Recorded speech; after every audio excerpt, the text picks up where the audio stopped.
It looked like a dog, you know. They call it like the dog man or something. I mean, this thing was built. I mean, this thing was rugged. I mean, it's something I wouldn't want to tangle with it, you know. One night, I'm sitting there and I had a dead body in my bed. Yes, that's when I started hearing the doors opening and closing and then walking through the house. Then all of a sudden, out of the darkness, came something that blew me away. Oh, you want to know? Welcome to Myths, Monsters, and Mullets. I am your host, John Methenkamp. If you have a paranormal encounter you'd like to share, you can email me at mythsandmullets@gmail.com. Follow me on Facebook, Spotify, and YouTube, Myths, Monsters, and Mullets. Don't forget to subscribe, follow, like, share, leave a comment, 5-star review, and that's the best way to grow the show. Tonight's episode is a great one. I have Jason Kenzie from Searching for Sasquatch. And I was super excited to do this interview. And when I first set it up, I thought we were going to do audio only. So I didn't spend a lot of time focusing my camera. But as the interview went along, Jason had some things he wanted to show us. So I asked that you forgive my video quality in this one.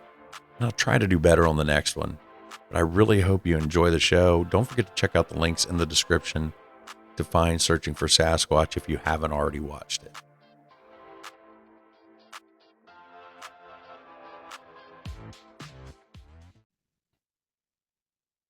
And I think we are like, Welcome everybody to Myths, Monsters, and Mullets. I have a special guest today, Jason Kenzie from Searching for Sasquatch. How are you doing today? Good. How are you doing? I'm so glad to be here. Well, like I told you before we started, I was kind of fangirling whenever I found out that I was going to be interviewing you. So I really am a huge fan. That's nice. I'm hoping I can give you at least 5 more followers. That would be awesome. You know, every follower counts, and maybe the one follower you give me will be rich and gives me lots of money. That happens. Can you send them my way too? Because absolutely. I've already stalked you enough to know your shoe size and your home address, so I'll do that. Yeah, well, it's gonna be hard to find my home address. I'm glad you. Box. See, that's why we need that rich person to come by and help me out. I'm just glad you came out of the woods long enough to do this interview. Hey, you know what? More the merrier. I believe that we should all kind of work together and, climb the ladder to success. I really do appreciate it. So let's why don't you go ahead and tell everybody, because I'm sure there's like 4 people that follow me that don't know who you are. Why don't you go ahead and tell them a little bit about who you are and Searching for Sasquatch. Okay, so originally I started as an event photographer, wedding photographer, and then moved into doing pet photography like cats and dogs. And then from there, I started into doing more exotic animals that people have as pets, like tigers and bears, alligators, ostriches, bobcats, wolves, and everything in between. And I did that for 25 years. I would travel all over North America, and I would just meet people with really cool animals, and I would photograph them, and I would interview the owners of these animals, and I would ask questions like, hey, why did you pick a 400-pound tiger instead of a little tiny house cat? Like those kind of questions, right? Because I was curious, right? And also, can you please tell your tiger to stop gnawing on my shoulder, please? And so, yeah, I've had a lot of bruises. I have a lot of scratches, a few scars. The guy that owned the 10-foot alligators, they were not that friendly. And I did that for a while. And from that, it kind of helped me when the time came for me to start investigating Sasquatch. Because not only was I photographing pet animals, I was also going into the wild and photographing actual wild animals. So when the time came for me to engage into the legendary Bigfoot, I already, I went into the subject thinking that maybe Bigfoot was an animal of some kind. So I was using my skills of what I know about different animals, and went into Sasquatch thinking that way. And now, I've changed a bit over the years after stuff that I've seen and heard, and that's who I am in a nutshell. So if anybody has an exotic animal that needs to be photographed, I'm your man. If anyone out there has a Sasquatch that needs photographing, I'm your man.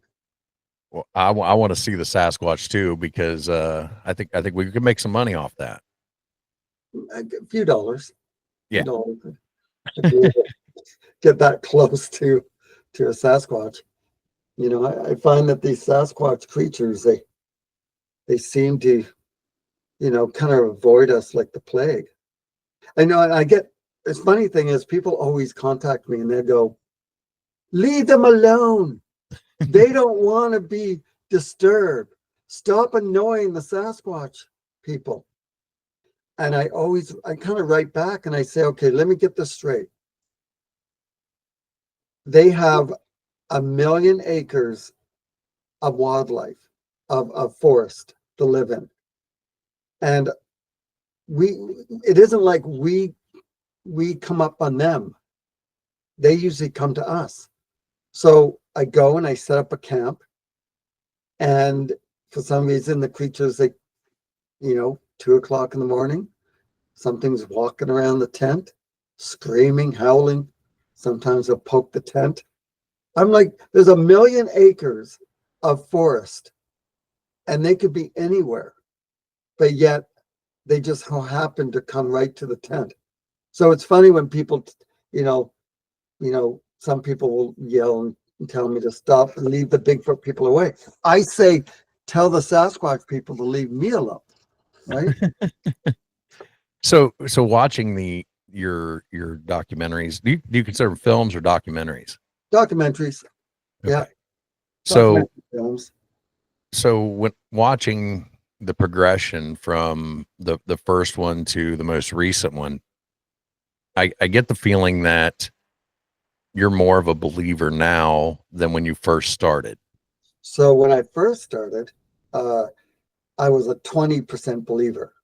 And I kind of went into it the very first time I went out exploring and filming my very first documentary. I kind of went in kind of like rolling my eyes, like kind of like as a kind of a joke a little bit. I wasn't taking it all that serious. It wasn't until halfway through filming that some stuff happened, like all those footprints that I found in the lake that I droned. I mean, that was, and then I found trees that were ripped out of the ground, turned upside down, jammed back into the ground. And it really got me going, okay. So then I would start meeting eyewitnesses, and some of them were pretty credible. Like some of them used to work for the FBI. Some of them were police officers, retired. And forestry people that I would meet. I met a guy that was a doctor, and it took me a bit to pull it out of him, right? Because he didn't want to tell me. But he told me about how he was hiking with his family, and Bigfoot just walked out. It took a step towards him, reached out for the dog, and the dog yelped and ran back behind the family. And the Sasquatch, I guess, got startled because of the yelp and turned and walked off into the forest. And there's a doctor, like a surgeon.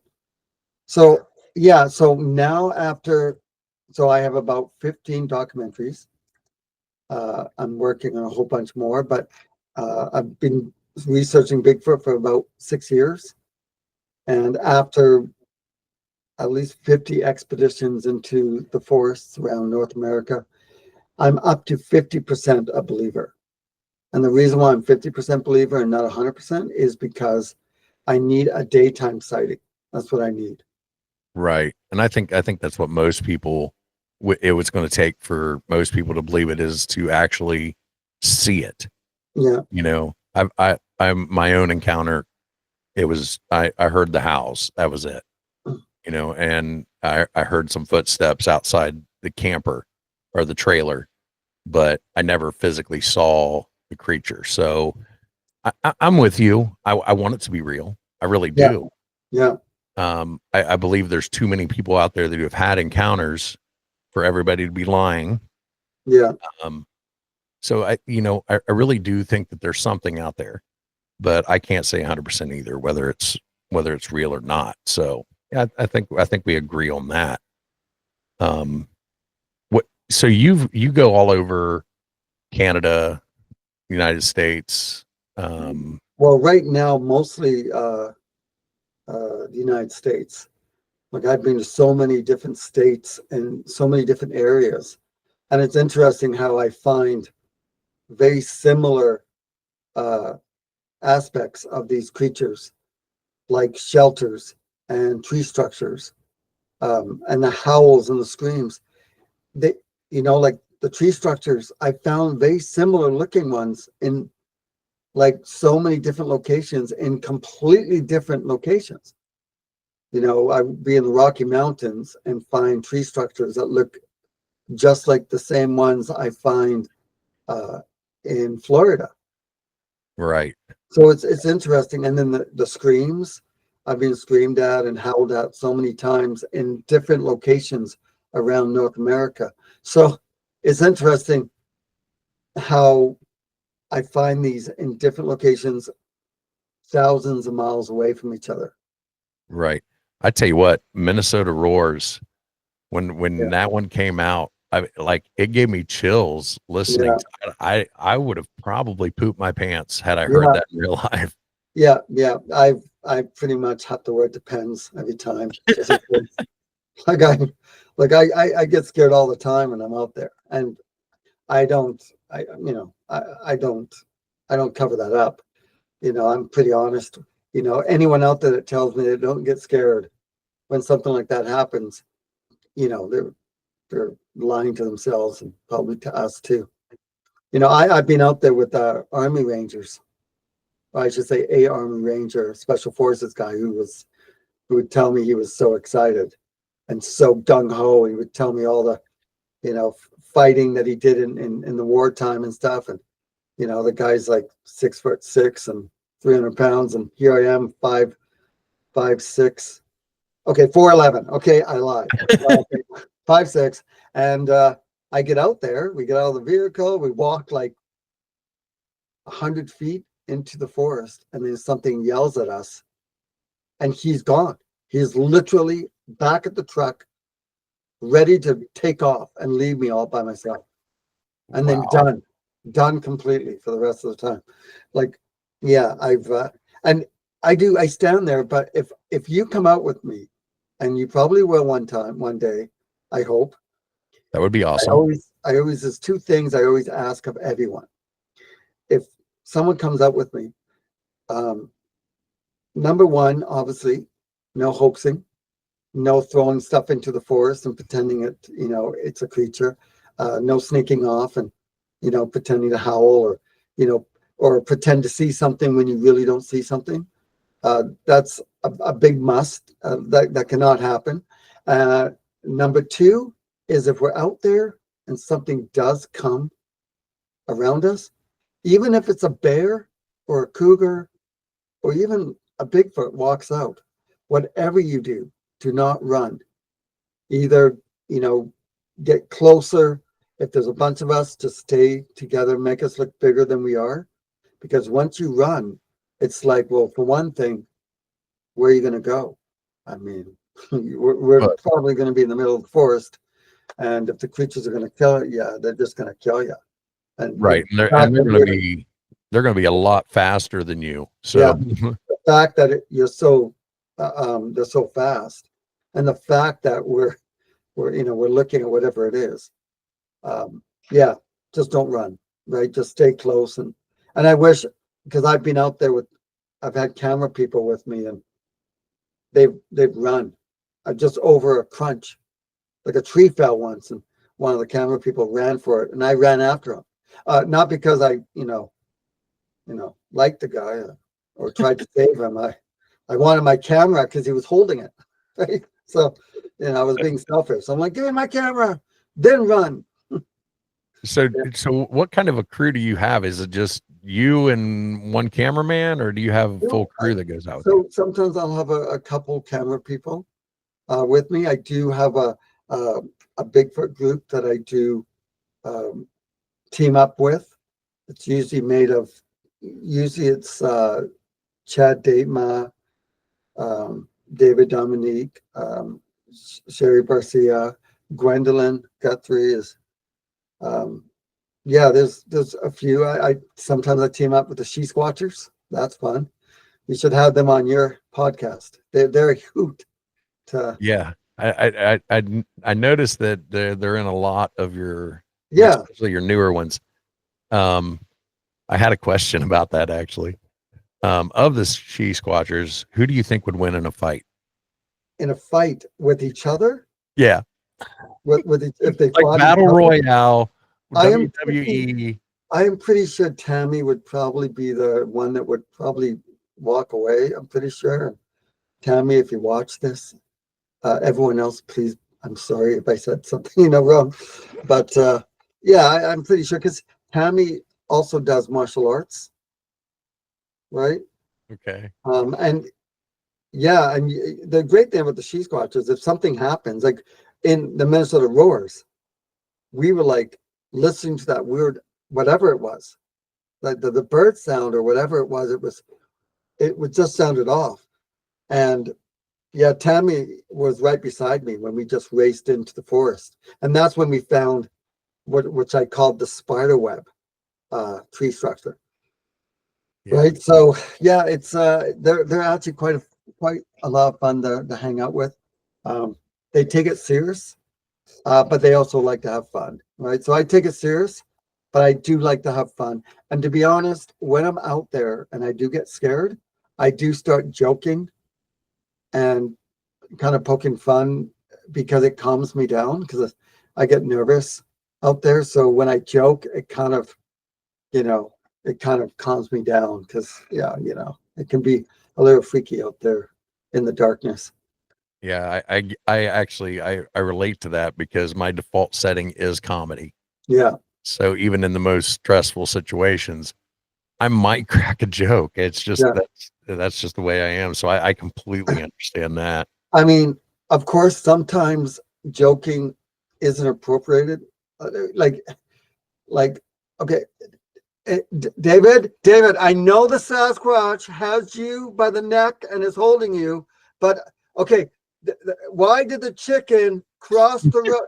Okay, stop crying, David. Stop. The chicken cross. Okay, he's gone. He's gone. But damn it. So that would be a bad time to start joking. But it made really good television. Yeah, it made David being dragged off by a Bigfoot. So what do you think is like the most compelling evidence that you found for these creatures?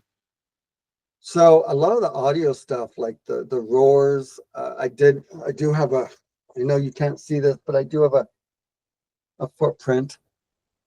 Oh, nice. Did you see the Colorado Rockies when I went out there? So we found this, and the creatures that were watching us from behind and you can see there's the toe, and you can see it goes down. And then you can see the mid-tarsal break right there. Oh no, it's right up in here. Oh yeah. And it's about 5 or 6 inches across, and it's about 13 inches long. So even though it's 13 inches long, we believe it may have been a juvenile that but the night before we were looking at these creatures watching us, and we were filming it, and it was pretty amazing. And then you saw the film, so you saw where, that's why I called it the Night Stalkers, because it actually showed it at the beginning, and no one knew. because it peeked its head out, and the eye shine just looked like the moon. It was so big as it stuck its head out. And the next thing you know, it followed us up the mountain, followed Robert. Before we know it, there they are, just behind. There was a couple of them looking at us. So that was pretty exciting to experience. I do find that the creatures too kind of run away when you confront them. Right. Right now I'm editing 3. Like I finished 2 more that's ready. They're about to launch. The Florida skunk ape one, and then there's a paranormal one that I did, and then I went to Pennsylvania, and that was crazy. We took a picture with the thermal of a creature that walked out onto the railroad tracks and then walked back into the forest. So there's 3 photos.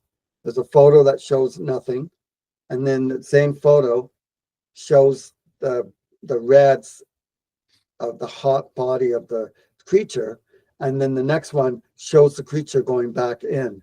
And so it's photographs, not video, but the researchers, so it was walking towards us. So the researchers were behind us about probably 100 meters away, and we were 100 meters, we were probably 30, 40 feet away. So the creature was probably 100 meters, and we were 50 meters past the creature. And the creature had come out, walked towards us, and then one of us shone the flashlight because we heard it walking. You know, on the tracks, there's rocks on either side, and when you walk on it, it makes that marble sound. Correct. So when we heard it, turned around, shone the front flashlight, and it turned and went into the forest. But the researchers that took the picture, they physically saw it moving on the camera. Oh, wow. Even though I took photos, it actually showed real time if anything was moving, but it only took photos. I know, it's so stupid. The thermal or the FLIR, it was a FLIR camera, and for some reason the video didn't work, but it took photos still. So they physically saw it walk out, and when you look at it on the therm, you can see how big it is. Do you ever have like equipment not work when these creatures are around? All the time. It's crazy. Like tree cams, you know. I always heard stories about people, oh, the tree cam just totally got wiped out. Well, I experienced it firsthand. Wow. I had a lollipop stuck in a tree, came back 2 days later. No, actually it was 24 hours later, went back. The lollipop still had the wrapper on it, but it was out of the tree knot and on the ground with a little nibble. So the tree cam that I set up, I took it off, and I'm thinking it was a squirrel. So I put it back in my bag. I didn't look at it until I went back home to Canada, and I'm on my computer. I open it up. There is something like 50 photographs, and every photograph worked except for the one photograph that I wanted to see. So I was going through each photograph, and as the photographs were going, I knew, okay, it's getting close. I'm getting close to that spot, because when you're setting up the tree cam, it's taking pictures of you setting it up, and you're walking or whatever, and I get to. So there was about 25 photos. There was about 30 photos in front of it, of the photograph, and then like 20 photos after it. Oh. And the one photograph that I needed, that I was excited to see the little squirrel, because I was excited to see the squirrel. I mean, I just wanted to, that's why I wasn't too, excited. I wasn't too eager at that moment when I took the tree cam down to look at it, because I'm thinking it was a squirrel. But before I stuck the lollipop, and when I say lollipop, the lollipop was probably the size, it was on a stick, and it was about the size of I'm going to say a baseball. So it was a big lollipop. So not like a little dum-dum pop. No, it wasn't. It was a big one. It was, okay, maybe it wasn't as big as a baseball, but it was like a softball. Like it was a big, and it had wrapping around it, and I stuck it into the air, and I said, "Okay, Mr. Sasquatch, if you this is for you, and if you don't like it, please don't eat it. I will eat it because it looks delicious." And then I stuck it in the tree. So, like I said, when I came back the next day, and it was at nighttime when I went back, it was on the ground, and there was a little hole where it was nibbled or whatever, and I took it off, and the wrapper was still on it. So yeah, so I was blown away. I could not even believe it. I was really kind of choked, and I have about 4 different editing software that usually plays anything, even if the file's corrupted. It wouldn't even play it. Really? Like the one editing program that I stuck it in, that I thought for sure it was going to play it, it just wouldn't play it, and which blew me. Like it was so corrupted that the file was just done. It was nothing, you know. It was just, yeah, it just would not work. And yeah, so anyway, I mean, I can only think it was the squirrel that messed with the camera. Those squirrels, let me tell you. Those It was super squirrel. Yeah. Super squirrel. So you brought it up a couple times about the paranormal. I didn't even realize that you had the ghost hunting stuff on there, and because Tubi is really good about making sure I watch Bigfoot. Yeah. So yeah. And if I saw you posted something about the paranormal stuff, I'm like, I haven't seen that yet. And I found it, and I was like, oh, so he's doing ghost hunting too. Yeah. Yeah. There's 2 of them. There's a third one. Yeah. That's going to launch. And then I have 2 more that I already filmed. 2 more. And man, it was crazy. Like the ones I just filmed, one in Kentucky and the other one in Pennsylvania. Oh my gosh. Crazy. Like doors opening on command, shadow people. Like it was pretty cool. I can't wait. The only reason why I haven't edited it yet is because, well, for one thing, I don't get as much attention with the paranormal as I do with the Bigfoot, right? So I'm doing all the Bigfoots, and then I will do the paranormal. And it just takes like 3 months to edit and to put it together. Yeah. And you're not the only one that struggles with that, because I've noticed that even on my show, the ghost people that come in and talk about ghosts don't get near as many views as the cryptids do. No. Yeah, it's true. I mean, maybe because it's just saturated. I mean, it's fun doing it though. I love just the mystery. That's why I go after Bigfoot. I mean, I just did one on Dogman. Ooh, that's my favorite. I like the Dogman. I just did one on Dogman that I'm going to be editing next. Actually, I'm just finishing off the Pennsylvania one, and then I'm going to be filming. I'm actually going. Actually, I don't know if I should say it yet. But anyway, I'm going on to be filming a bunch of cryptid different monster documentaries, not in North America. That's what I'm going to say.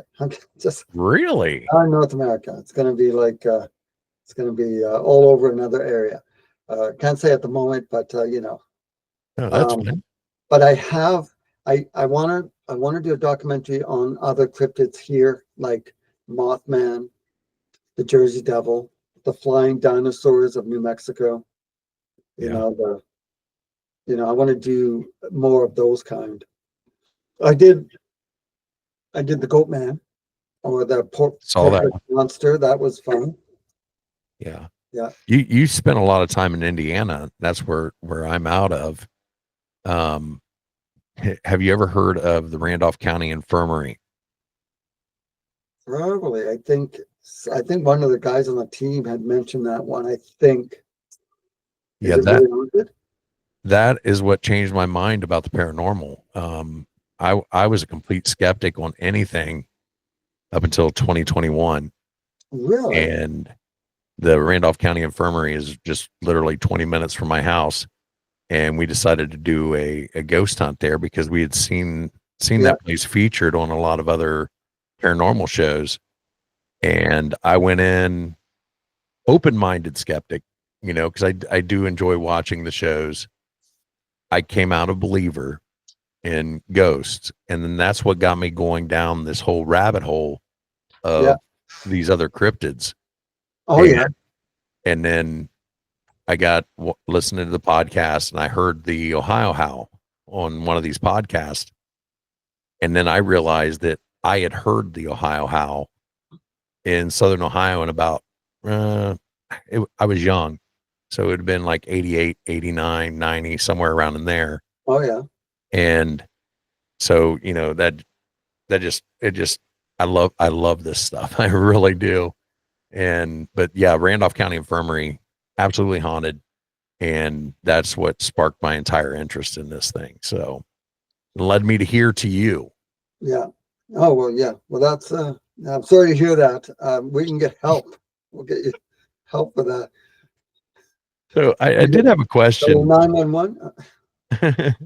I did have a question about, you know, I watch you do it a lot, and that's the tree knocks and the screams and stuff Yeah. like that.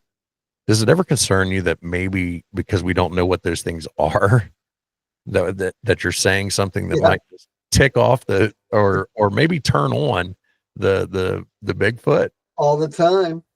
All the time. I think about that all the time. Like, I think, like, especially when we blast the Minnesota roars, right? Because I'm telling you, they don't sound like they're like, hey, we're having a little party over here. Let's come on over and let's have a happy joy.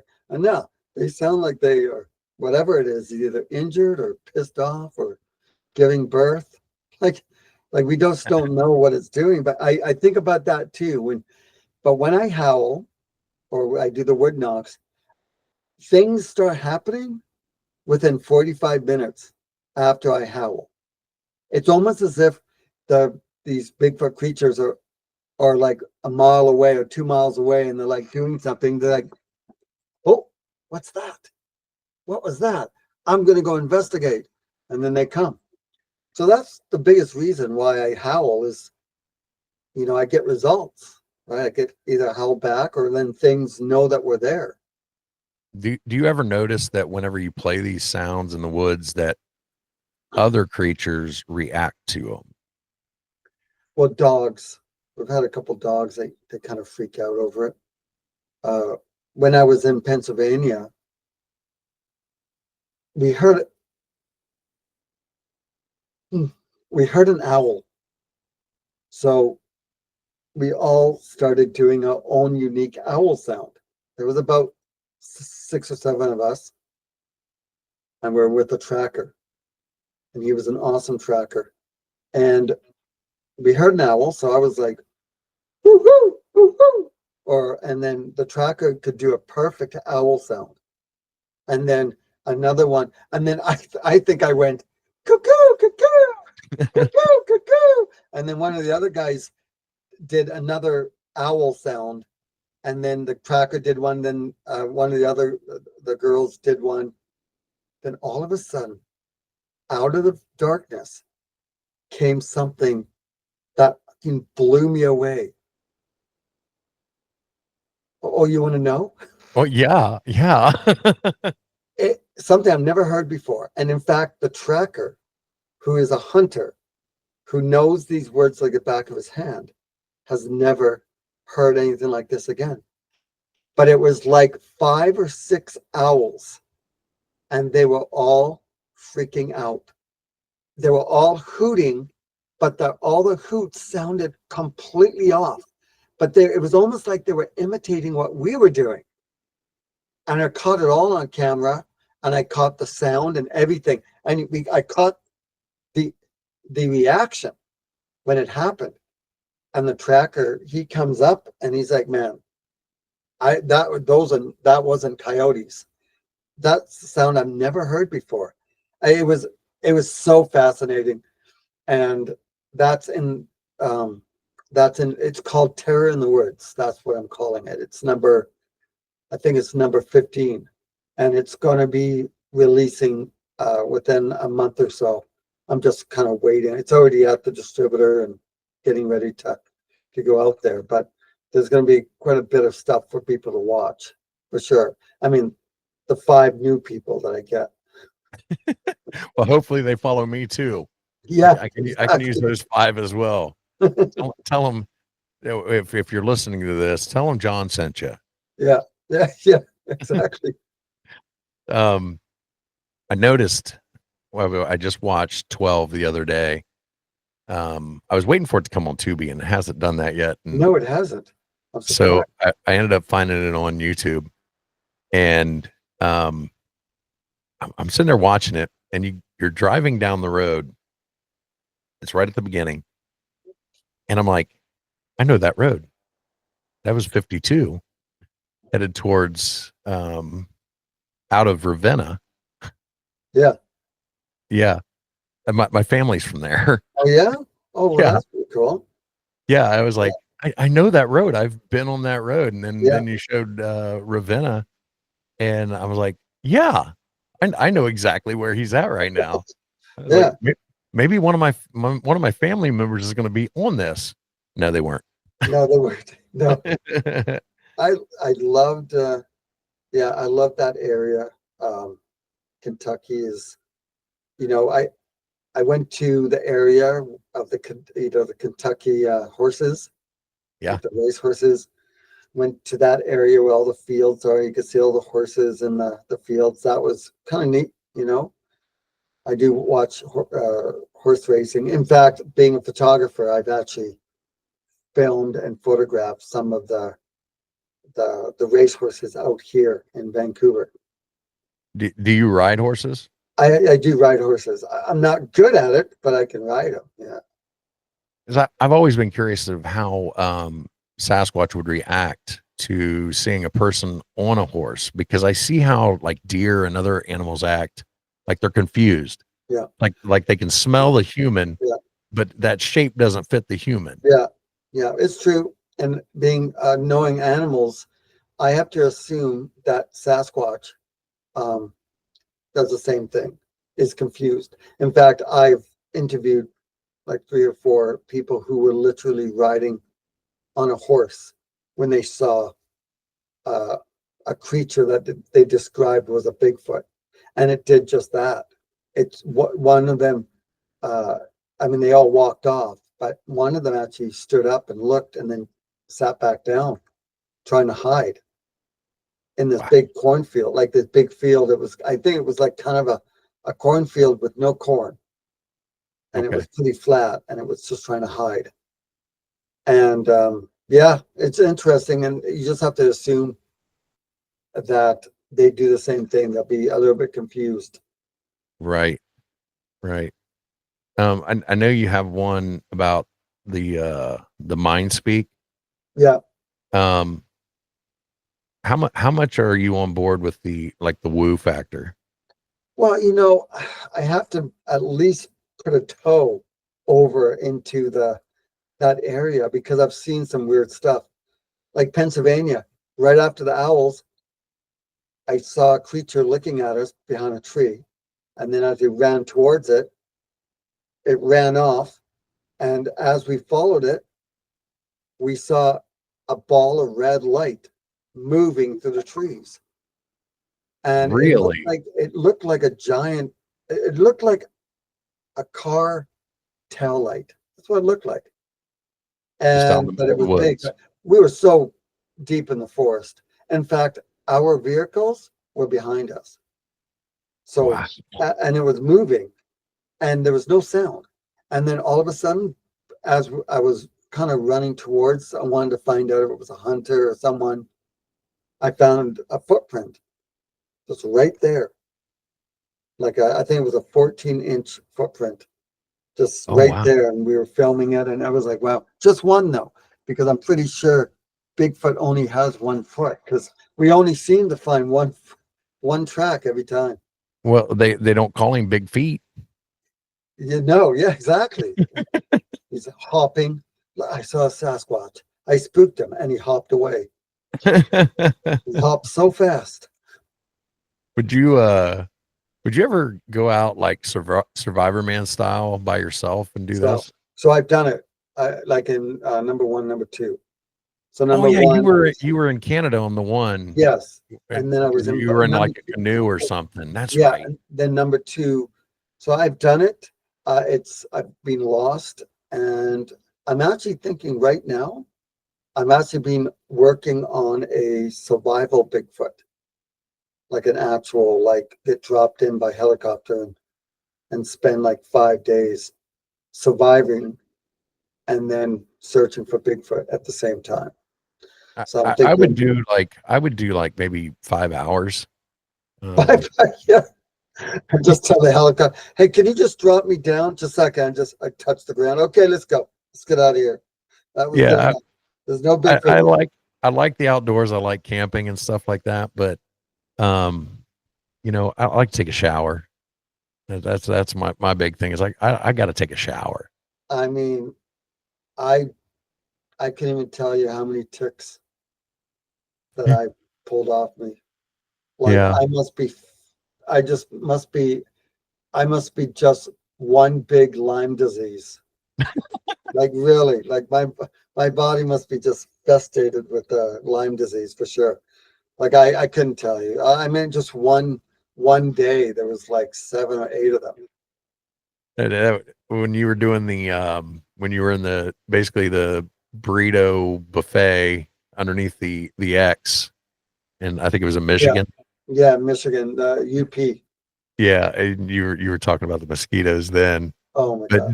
didn't you smell something during that one? Yeah, yeah. We were walking towards. It was we were ready to go and go to go to sleep and do the thing. And as we were walking, we walked into like I say it's like a cloud of stink. Like like it's an invisible, like if we could see it, it would be like a big bubble cloud of stink just floating through the air. And it hit us. And it smelled so bad. And it only lasted for not even 30 seconds. It's like we passed right through us. And that was literally as we were walking to turn in for the night, for me to turn into a burrito. Yeah, right. I've actually experienced the smell before, and I thought it smelled like roadkill mixed with wet garbage. Yeah, Maybe a little bit of dog smell to it too. yeah. And you're right. It's like confined to one area. What I don't, what I don't know if these creatures can release the stink on command, like a skunk, Yeah. or the infrasound. You know how they can give off infrasound? I wonder if they can just give off the infrasound without making a noise. Almost like, I know it sounds stupid, but almost like Aquaman. You know, Aquaman could Right. just release the the telekinesis, whatever, with the fish. I Yeah. wonder if he can give off the infrasound because I know that lions and tigers and I know elephants and whales, you know, My they all ex-wife. give off infrasound, right? Right. And So, um, so would you say that Bigfoot smells worse or Matthew? definitely Matthew. God, I wanted to tell him that. I said, Matthew, for the love of God, Yeah, I get that feeling. For wash some your feet, reason, I just Matthew. Matthew is great. He's been a big help to me, and I still owe him. I roast people on my TikTok page, and I Oh still yeah. owe him a roast. So that's just a little bit there for him. Well, I'm hoping I meet up with Matthew again and go out with him. Yeah, he was great fun, and he's going to be in the Ozark Bigfoot um, one, and that's going to be exciting. There's some cool stuff that happened. Did he tell you that we went through a cave? We're on He, hands and knees. he's very tight lipped about what all happened, but he did tell me you guys went in a cave. Yeah, we had to crawl through a cave, and the ceiling of the cave, we had to, I'm trying to remember, it was 1,000 feet or something. We had to crawl through a cave, and the ceiling was no more than from the floor to the ceiling. I want to say 5 feet, 4 feet, no, 6 feet. No, not 6 feet. They're definitely 5 feet. Wow. Like you could not stand up in it. Like we're like crawling. It may have been like 4 feet, and we had to go 1,000 feet. Like our knees were killing us. And I'm filming the whole thing. Everyone's like, oh God. And I'm like, okay, just keep it going. This will make great video. Because I'm holding a video camera with me, and I'm, because we wanted to go in. We thought, hey, maybe there's evidence. We don't know, Right. Well, I have one last question for you. What happens if we find Bigfoot for real? What happens to Jason Kenzie? Well, that's a good question. Like I said, I'm going to be doing other cryptids besides Bigfoot. I guess I would have to change the title to Jason Kenzie, searching for more Sasquatches. Because you've already found one. So Yeah. And if you were the one to find it, who would be the first person you would contact? I think, okay, so if I captured Sasquatch on video to the point where it was so good that it is no doubt that it was real, because I would do a few things to make sure it was real without killing the damn thing with my hands, because I'm that strong. What I would do, the first thing I would do is I would make about 10 copies of the video. And first off, I would not tell anyone. And if I'm with a group of guys, a group of people, they would all have to be like, I would tell everyone, do not say a word. But in my head, I'm thinking they're going to say something. So I have to be kind of quick and delay the situation, make 5 or 10 copies of the video and give them to different people. Because funny thing is, my friends here in Vancouver, Canada, that I hang out with are 100% not into Bigfoot at all. Like a zero.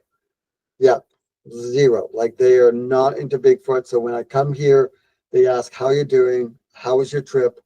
I'll say something about Sasquatch, and that's it. Like I'll say something quick, and that's it. And then we go on with, others, that's normal stuff, like stuff that doesn't have to do with any of that. And so anyway, I would give the stuff and I would lock it into different places. Like I would just purposely lock it. Then I'd probably contact Meldrum, Todd Neese. I would probably contact a couple other people and have them on board. I wouldn't tell them what it is yet, but I would say you need to like meet in person. And then I would show it. And then if I was to show it to the news, there would have to be, like I would have to show them in person. Like I wouldn't leave. Like I would have to have them standing in front of me and I would just show it to them. There's no zipping it off, or, like sometimes if you submit stuff to the news, they want you to email it to them. They'll look at it and then figure out. Yeah, be none of that. Everything would have to be manual. So that's the gist of it at the beginning. If I, actually captured, and you never know, I'm getting close to whatever they are. Like they seem to come close. They seem to stay just out of the length of meters from the infrared beam of light. They just seem to know how to stay just outside of that. So, okay, I really do have one more question, then I'm done, I promise. Okay. Do you find that you get more activity when you're just acting normal, or when you're out there doing like the howls and stuff like that? Well, I mean, after we do the howls, because like I said, the howl is basically the the call to action. It's just to let them know if they're, because like I said, I know a lot of people go, well, they know when you're in the forest, when you walk in there. I'm like, well, they don't if they're like 5 miles away eating a deer, right? Right. So that, they don't know, right? And, once you do the call to action, then, but there is one thing that I do find that everyone does, and even myself, is every time we do a wood knock, and I'm going to have to stop doing this, by the way, but every time we do a wood knock, we always do 3 knocks. But yet, literally, any time that we ever hear a wood knock from an alleged creature, it's literally only 1 knock. That's it. 1 knock. And we always seem to, like, when we knock back, it's 1, 2, 3. And we have no idea what we're saying back. For all we know, the Right. creatures are over there going, huh, that guy must have a hiccup or something. But You got a stutter stick. there's a mentally challenged one over there because it's, so I keep trying to tell myself, okay, but we just have a habit of hitting 3 times back. Yeah. Where Yeah. Kentucky has the Kentucky 3, which is, 1, 2, 3, 1, right? I saw that. It's Kentucky 3, right? Well, Jason, I tell you what, this has been amazing, and I really do appreciate your time. And maybe after we get our 5 followers, over the next 3 years, you can come back on and tell me that you have another 5 for you, another 5, or that you have absolute proof of Sasquatch, and you can take me out to dinner. I will do that. Well, beers are on us or you. PBR. Yeah. I drink PBR. Oh, excellent. You need to get a sponsorship from Sasquatch Beer.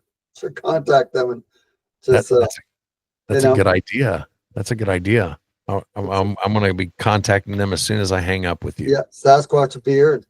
Well, tell all your followers they can find all my work on all my documentaries on Tubi, Plex. I imagine you'll post all the links where you can find it. Absolutely. I'm surprised you haven't bought one of my comic books. Wait, what? What? What?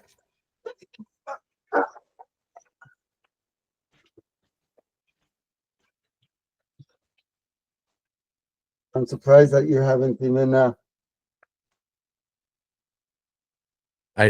I have a graphic novel. Oh, I did see that. I thought I saw that picture, and I thought it was just a graphic. No, I didn't realize it's an actual graphic novel. It's called "Searching for Sasquatch and the Hidden Treasure of Bigfoot Valley," and it's it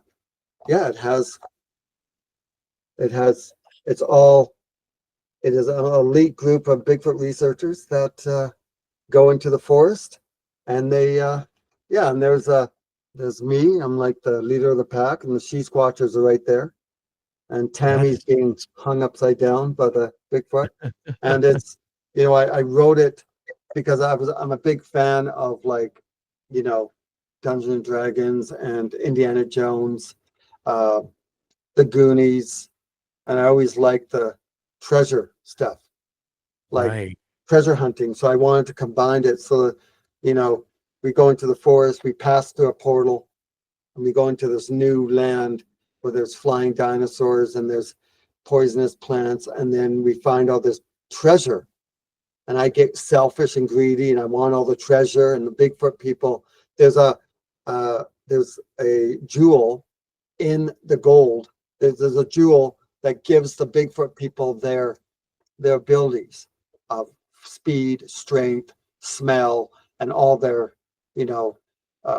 and they don't want us to take it. Of course, we don't know which jewel it is. We just want to take whatever we can carry, right? Like I want all the gold, so I'm greedy and I want it. And we have to figure out how to get out of there without getting killed by the Bigfoot. Don't tell me anymore. I want to read it. Yeah, you can find it on Amazon. right? Okay. It's only like $9.99. So you can, I'm ordering one here in about 5 minutes. and then you know that I have a children's book too. I did see that. Yeah, so I had 4 of them. So this is the one with the Sasquatches are in this one. We're all children, and we have to save the Bigfoot family. And then we have another one called Adventures of Little JJ. And they're all like, they're all colorful. I wanted it to be all, here we are sitting around at night, and That's awesome. yeah. So it's a lot of stuff that I've done. Like, you just have to search my name, Jason Kenzie, and you'll find my animal adventure videos. There's 400 of them out there. You'll see the fun I have with wolves and bobcats and all different stuff. And yeah, it's just, there's a lot of stuff coming out in the future. That's awesome. And I will definitely be putting some links to the graphic novel I didn't even know existed. Yeah. I'm going to look it up. I'm going to buy it tonight, and then I will save that link so I can put it in this video. And once again, Jason, I really do appreciate you coming on. Thank you so much. And you have a great rest of the day. Thank you, sir. All right. And that's it for tonight. Once again, I'd like to thank Jason Kenzie for being a guest on the show. Don't forget to check out the links in the description to find his books and his documentaries. And once again, if you have a paranormal encounter you'd like to share and you'd like to be on the show, shoot me an email, mythsandmullets@gmail.com. Good night, everyone.